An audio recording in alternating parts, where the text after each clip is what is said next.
ఈ hand model అనేది loading పద్ధతిలో ఇలాగే ఎలా స్టిచ్ చేసుకోవాలో చూడండి. హ్యాండ్ ఎలా కట్ చేసుకుంటే అలా కట్ చేసుకుని లైనింగ్ అనేది బార్డర్ ఎంత వచ్చిందో దానికి హాఫ్ ఇంచ్ అనేది కలుపుకోవాలి.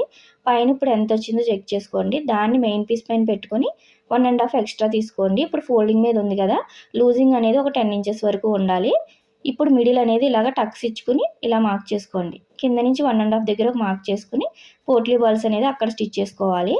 దీన్ని ఇలా ఫోల్డ్ చేసుకుని హాఫ్ ఇంచ్ ఉండేలాగా కుట్టేసుకోండి. మిడిల్ నుంచి 2 ఇంచెస్ గ్యాప్లో అటు ఇటు కూడా కింద సైడ్ ఇలా మార్క్ చేసుకుని ఫ్రిల్స్ అనేది ఇలా ఒకదాని మీద ఒకటి వచ్చేలాగా స్టిచ్ వేసేసుకోవాలి అటు ఇటు కూడా. ఇప్పుడు పై సైడ్ కూడా అటు హాఫ్ ఇంచ్ ఇటు హాఫ్ ఇంచ్ ఉండేలా మిడిల్ మార్క్ చేసుకుని ఫ్రిల్స్ అనేది ఇలా ఈక్వల్గా పెట్టుకోండి. దీన్ని ఇలా ఫోల్డ్ చేసుకుని కిందన హాఫ్ ఇంచ్ ఖర్చుకి వదిలేసుకుని ఇలా చెక్ చేసుకుని ఎక్స్ట్రా ఉన్న పీస్ కట్ చేసుకుని చుట్టూ జాయిన్ చేసుకోవాలి. మిడిల్ అనేది కరెక్ట్గా ఉందా లేదా చూసుకుని ఇప్పుడు బార్డర్ అనేది పెట్టుకుని అటాచ్ చేసేసుకోండి.